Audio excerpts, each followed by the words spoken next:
Make it easy one की videos में एक मर्तबा फिर से खुशामदीद। आज हम आपको हमारे पड़ोसी मुल्क भारत के बारे में दिलचस्प हक़ाइक़ बताने जा रहे हैं। हमारा पड़ोसी मुल्क भारत जब आज़ाद हुआ था तो तब इस मुल्क में सड़कों की टोटल लंबाई सिर्फ 21,000 किलोमीटर थी, लेकिन आज ये मुल्क सड़कें बनाने में चीन को भी पीछे छोड़ चुका है और अमेरिका का मुकाबला करने के लिए बिल्कुल तैयार है। आज भारत में सड़कों और हाईवेज की टोटल लंबाई 1,60,000 किलोमीटर से भी ज़्यादा हो चुकी है। एक अमेरिकी रिपोर्ट के मुताबिक हमारे पड़ोसी मुल्क भारत में पिछले 65 सालों के दौरान इतनी सड़कें नहीं बनी थी जितनी 2024 में बनकर तैयार हो चुकी होंगी। आज भारत सड़कें और हाईवेज बनाने के मैदान में इतना आगे जा चुका है कि अब तक ये मुल्क 4 ऐसे वर्ल्ड रिकॉर्ड बना चुका है जिन्हें तोड़ना किसी के बस की बात नहीं। मसलन आज भारत के मुख्तलिफ इलाकों में रोजाना की बुनियाद पर तकरीबन 38 किलोमीटर की नई सड़क बन रही है। भारत में हर 21 घंटों में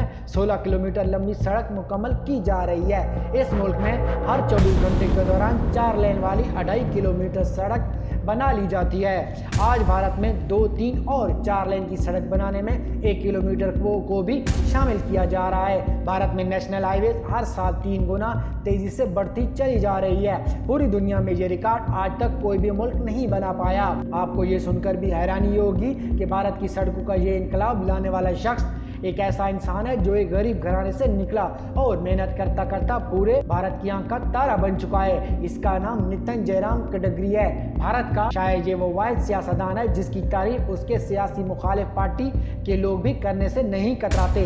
भारत की हर पार्टी चाहती है कि नितिन बीजेपी को छोड़कर उनकी पार्टी का हिस्सा बन जाए। आज की इस वीडियो में हम आपको हमारे पड़ोसी मुल्क के इस हीरो की कहानी सुनाने जा रहे हैं जिसने अपनी मेहनत से पूरे भारत में सड़कों का ऐसा जाल बिछाया कि जिसने चीन जैसे ममालिक को पीछे छोड़ दिया।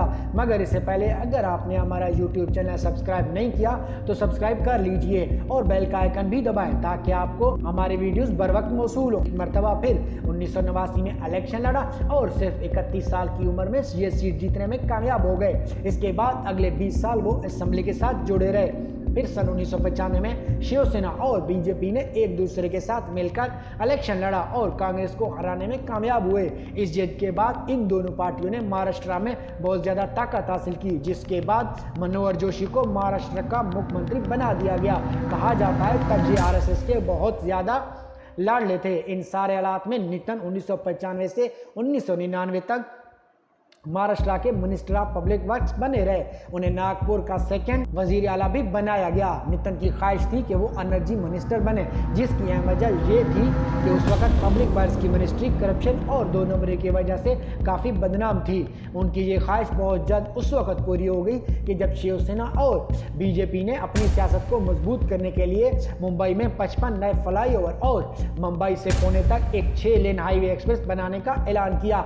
इस हाईवे से दोनों शहरों का फासला आधे से भी कम होकर रह गया।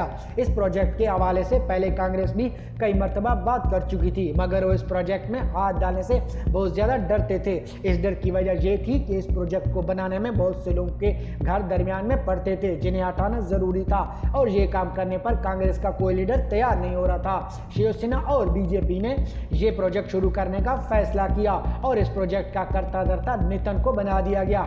नितिन ने सिर्फ 2 साल की कड़ी मेहनत से इस प्रोजेक्ट को मुकम्मल कर लिया। साथ ही उन्होंने सिर्फ 4 साल के अंदर अंदर पूरे महाराष्ट्र में नई सड़कों और हाईवेज का जाल बिछा दिया।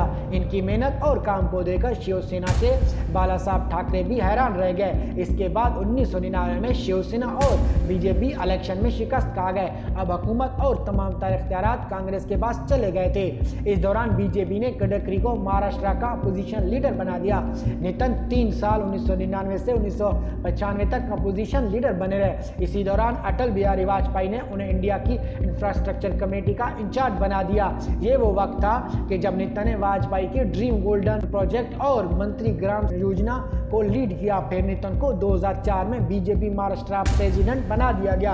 अभी कुछ ही अर्सा गुजरा था कि अरविंद केजरीवाल और प्रशांत भूषण ने उनकी यानी गडकरी की company Parvati power sugar limited पर गलत तरीके से पैसे बनाने और आगे खर्च करने का इल्जाम ही लगाया। कुछ ही अरसे में भारत ने इन दोनों के इल्जामात को गलत साबित करते हुए नितिन को इस केस में बरी कर दिया, जिसके बाद केजरीवाल ने आम पब्लिक में खड़े होकर नितिन से माफी भी मांगी और नितिन ने केजरीवाल को माफ भी कर दिया। कहा जाता है 2014 में नितिन भारत के प्राइम मिनिस्टर बनने की दौड़ में सबसे मजबूत और आगे माने जा रहे थे, मगर नरेंद्र मोदी ने इसके ख्वाब को तोड़कर रख दिया।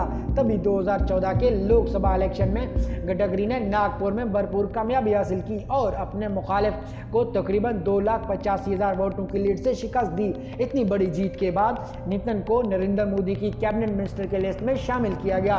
कुछ ही अरसे बाद नितिन दिल्ली आ गए और 8 साल में इतनी तेजी से इतनी ज्यादा सड़कें, पुल और हाईवेज बना दी कि भारत में इनका नाम स्पाइडरमैन और विकास प्रोशन पड़ने लग गया। गडकरी ने अपने काम इतनी मेहनत से किया कि कहा जा रहा है कि साल 2024 खत्म होने तक भारत में इतनी सड़कें, हाईवेज और सुपर हाईवेज बन चुकी होंगी जो अमेरिका को भी पीछे छोड़ चुकी होंगी। नितिन का मानना है कि हर हाईवे पर कम से कम 60 किलोमीटर के फासले पर एक टोल प्लाजा होना चाहिए, जिसे ड्राइवरों को पैसों और वक्त की बहुत ज्यादा बचत होगी। नितिन ने दिल्ली में इतनी ज्यादा हाईवेज निकाली हैं कि अब कई बड़े शहरों से दिल्ली आने के लिए सिर्फ 2 घंटे का सफर ही खर्च करना पड़ता है। नितिन का प्लान ये है कि अभी पूरे भारत में कम से कम 40 ग्रीन एक्सप्रेसवे बनाई जाएंगी।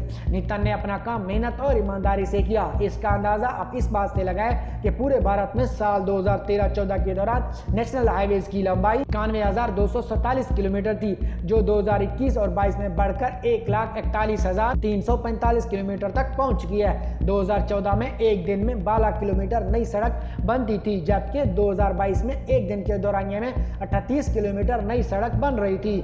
अब गडकरी 3,000 किलोमीटर एक्सप्रेसवे और 4,000 किलोमीटर ग्रीनफील्ड हाईवे बनाने का मंसूबा रखते हैं। दिल्ली और मुंबई के दरमियान 8 लेन एक्सप्रेस 1 लाख करोड़ से बनाई जाएगी, जिसके नतीजे में 12 घंटे का फासला कम हो चुका है। इसके अलावा 4 लेन वाली दिल्ली अमृतसर एक्सप्रेस, जिसकी लंबाई 650 किलोमीटर है, इसके बनाने पर तकरीबन 25,000 करोड़ रुपए खर्च हुए। इस रोड की सबसे खास बात यह है कि ये रोड सिख यात्रियों और हिंदू मजहब से ताल्लुक रखने वालों के लिए बहुत बड़ा तोहफा भी साबित हुआ, क्योंकि माता वैष्णोदेवी मंदिर और गोल्डन टेम्पल को जाने वाले लोगों का सफर इस सड़क की वजह से कई घंटे कम हो गया। इसके अलावा 701 किलोमीटर लंबी 6 लेन वाली नागपुर मुंबई हाईवे भी तकरीबन 55,000 करोड़ रुपए की लागत से बनाई गई। इस हाईवे की वजह से इन दोनों शहरों के सफर का वक्त 8 घंटे से भी ज्यादा कम हो गया। इन सड़कों से हटकर जो एक शाहकार नितिन ने भारतीयों को दिया, उसका नाम पूर्वांचल एक्सप्रेस वे है। ये रियासत यूपी के दारुल हुकूमत लखनऊ को गाजीपुर से जोड़ती है। 22,000 करोड़ रुपए के खर्चे से बनने वाले ये हाईवेज 340 किलोमीटर लंबी है और इसकी खास बात यह है कि इस हाईवे पर 30 जंगी जहाजों की लैंडिंग और करवाई गई, जिसका रिकॉर्ड आज तक दुनिया की कोई और हाईवेज नहीं तोड़ पाई। ये वो तमाम प्रोजेक्ट्स हैं जिन्हें एक शख्स नितिन ने बनाया और ये प्रोजेक्ट भारत को दुनिया के सामने एक मजबूत मईशत और ताकत बनाने में अहम किरदार अदा करते हैं। मजीद इस तरह की वीडियो के लिए हमारा YouTube चैनल सब्सक्राइब करें और बेल का आइकन भी दबाएं।